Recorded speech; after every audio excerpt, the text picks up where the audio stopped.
refill this. Yeah. Oh.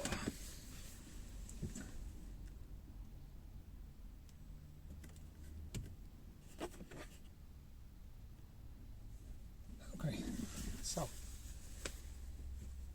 episode, I think it's 67. Yeah. Yeah. Third time on this is. My son, Yeah.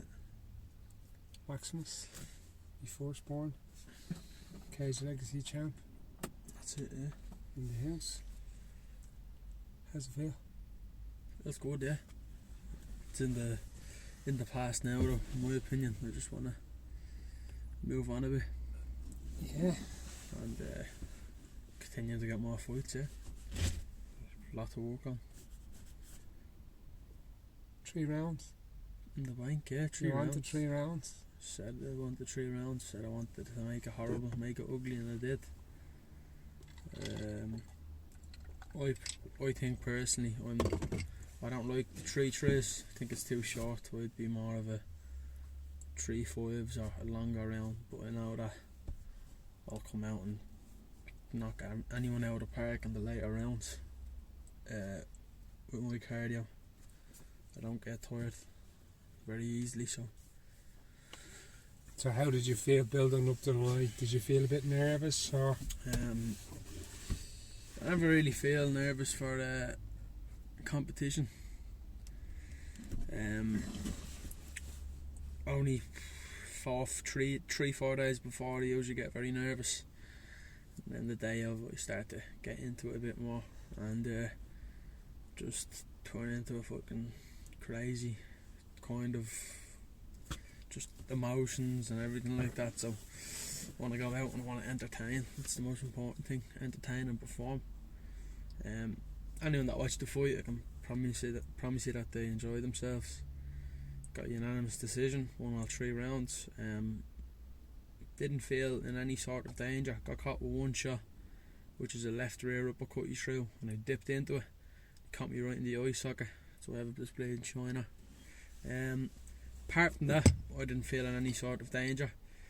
I was definitely more aggressive. I was definitely pushing the pace way more. We put a high pace on for 3 rounds. I still have a bit of a shoulder injury, so every time I shot in on the left, there was a minimum amount that I could do, but I didn't fucking give a fuck. I still went out and fought my heart out. There's a few times I could have finished the fight, but I think the inexperience got the better of me. But it's what amateur's all about. It's about going in, getting experience, win, lose and draw. It doesn't matter to me. It's all about fighting, staying active. I was talking to I learned a lot from Andy Ryan in Bulgaria and in the IMAFs. Same, I did too. I learned a lot from him, and we learned a lot from after the first day at the IMAFs. Remember Ben's little hiccup, how he didn't get the Ben Harding from Full Power MMA, how he didn't get the result. And then Andy had a chat with everyone about damage, and I had a damage chat and danger, yeah. when you were warming up. Again, we knew this anyway, and you'd spoken about this with your coaches and stuff. But when you were down warming up, Andy was talking to me and Paul again, and how MMA fights are scored. For any new people looking at this, or how fans or how amateurs or even cadets are listening to this. So how MMA is scored, if you turn somebody's back against the cage or hold them down on the ground and they're on the bottom of the ground throwing shots, attempting submissions, and you're just holding them there, you're on top holding them there, you're losing. Yep. It's damage. Damage and danger. So when you say danger, we mean a triangle. If I nearly finished the fight and I don't, so that happened. I got a few. Was it 10-9 rounds? Or I shot. 27-30. Yeah. So in the entirety of the fight, I didn't feel in any danger in any part of the fight. And if you look at the fight, it was I dropped him in the first round. That was a right hand. Big right, yeah. I engaged in the grappling when I should have just stood off and hit him strikes. Probably would have TKO'd him in the first if I did that. But your man Andrew is a really tough guy. Tough, and now in fairness to him and Kieran and all the Tullamore lads, they like, always bring it. Yeah, I always say it. They always bring it. Like, I think your trickiest grappling match in the past couple of years was when you knocked Jack Dolan out at Submission Samurai.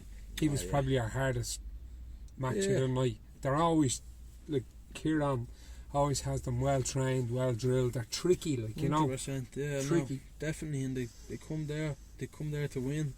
As everyone does, but they come there hungry anyway. Yeah. His teammate Rowan Deegan won as well. He's had 2 amateur fights now in the space of 2 weeks, which is very good. Yeah. It's good to see people staying active like that. But so you dropped him in the first. Yeah. But you caught him. I was looking. I'm your dad anyway, so I'm always going to be. So I tried to look at your fight, the image that we got, the 9 minutes.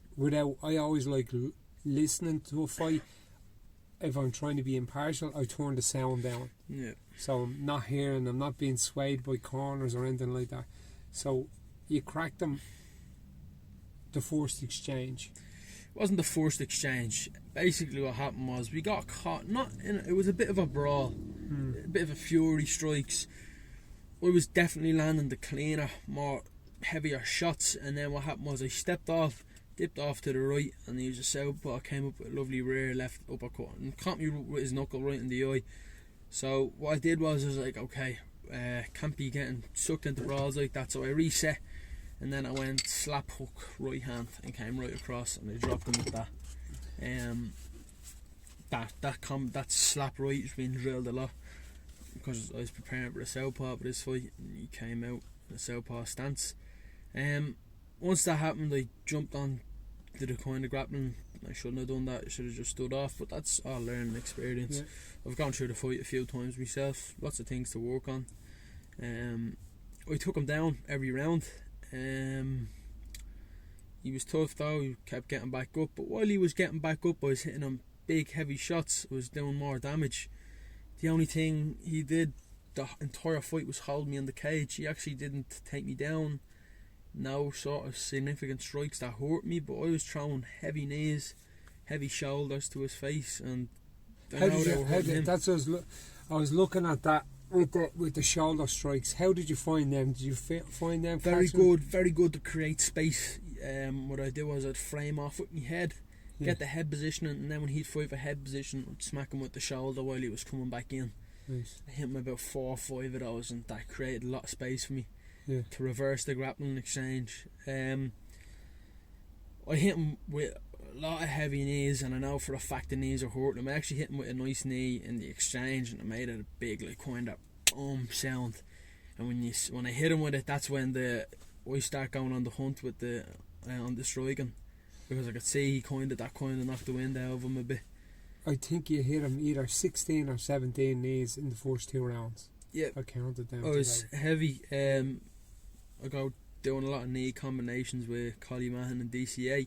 But not even the combination. You just show me how to throw a proper knee and getting the angle, the point of the knee. It's a technique in itself. You don't just throw a knee. It has to be a slight bend in it so you get the point correct and the correct area to throw. But I was hitting that belt line every time with that knee, and it was. I liked what Reddy was saying from the corner as well. It's like feint the trip, big knee. Exactly. You know, it's giving something to think about. That was it was perfect from Roddy. Roddy was fond of an L knee in his day as well. Oh, definitely. But the knees worked very well. I think I was dominant across all 3 rounds. I wasn't surprised. Everyone saying I wasn't surprised when I got a unanimous decision win. I was 100% going in fresh all them rounds, and at the end of it, I knew I won. You know what I mean? There was no point in that fight that I was like, okay, Max is in trouble here. Yeah. People were saying I was showing heart. I wasn't showing heart. I was just showing cardio and grit. I didn't feel in danger. I think people don't understand that. It's like if someone has you up against the cage and they're not doing anything, you're not in danger. That's the way I see it. If you're not getting taken down on your arse and getting your head caved in, you're not in danger. Yeah. In all my fights, I'm always going to try to do the most amount of damage as possible, put them in the most amount of danger as possible, and I'm always trying to finish the fight and make it entertaining. I know for a fact if I get anyone against the cage and clasp my hands together, I can pick them up, and I'm going to call it a yeah bomb or the L bomb or whatever you want to call it. But once I clasp my hands together, I always know I'm going to get that big takedown. I think people were questioning what happens if Max doesn't take them down straight away. Didn't take him down straight away. When I didn't take him down straight away, I dropped him. But you're never going to take someone down on the first exchange, the second exchange. It's always the third, the fourth, the fifth. When they start to get tired, it's all about me building that where I can do that for 5 rounds. As I said, I hate the 3-3s. They're too short. You just have to work harder in them 3-3s. It's only 9 minutes. 9 minutes goes away, in my opinion, in a blink of an eye. I always do much longer rounds. I like longer rounds. You get to drown them a bit more. But in the 3-3s, you get to put a pace on them. It's up to them if they can keep up with the pace. But I know that my mindset is, if I do come across someone who happens to be more technical than me, I'll just beast them in the cardio and just make them tired. That's what I love. But it's all about getting fights. I just want to be a bit more experienced. That fight is going to show a lot for me, and it's going to show a lot for my opponents as well, that I'm not just a one-trick pony, that I can go 3 rounds handy. And even afterwards, I was grand. I wasn't tired. There was nothing. I was just waiting. If it was to go in a 4th round, I would have went 4th round. Go 5 rounds, I would have went 5 rounds. It wouldn't have cared. But it's just about, in my opinion, improving. So my plan is now IUR November 21st. That's hopefully 2 fights in the one night for the lightweight title on that too. It's only my 3rd amateur fight. Could possibly have 2 amateur titles. Some big names in that 4-man bracket. I'm not going to spoil it. I'll let IUR announce it. Some names that I've wanted. But I'm looking forward to it. And the thing is as well, it's like you're 18, you're only 18. Yeah. Like all these blokes have something to prove. You're 18, yeah. An amateur. Like as we've spoken about before, and you've spoken about with your coaches, to try all this stuff out. Don't be like taking it easy. You know what I mean? You try all this crazy stuff and build on it. And if you lose, you lose. But you're not losing going in there half-hearted. You're losing going in there trying to kill them. Exactly. You know what I mean? But it's amateur. It doesn't matter about building a record. It's 100%. about being prepared, taking fights, and going in there to try and end people. Yeah, I don't understand people who care so much about an amateur record. Yeah, it don't matter. They just don't matter. But I want to see Cage Legacy's supposed to be December 11th, December 12th. I can't remember the date, but I'm going to see how I feel after IUR for that. Usually I like having a bit of space in between me fights, about 5-6 weeks, because there has to be an area at a time in there where you're improving. You're not really improving throughout fight camp, in my opinion. You're just getting yourself prepared for a fight. You need that space of 2 weeks where you're altering techniques, where you're fixing little details in your striking. That's what we do. We always take a nice bit amount of time. Take 2 weeks to fix a few things, and then you're into fight camp. You're into your 2 spars every week. Your 2 sessions every day. That's fight camp. But as I say, I'm in fight camp all the time. I train twice a day, every day. I haven't stopped training twice a day since the fight. I took some work on Sunday and straight back in there Monday to keep improving, to get better. That's the most important thing, in my opinion. I'm looking forward to the future though. I said I wanted to get 4 fights before the end of the year, and that looks like it's going to happen, possibly even 5, so it's good to be staying active. I have my eye on have a fight hopefully February 2, but I don't want to look too far in the future. I want to take it one fight, one focus at a time. Right now my focus is only on that IUR November 21st in Newry. That's all I'm thinking about right now.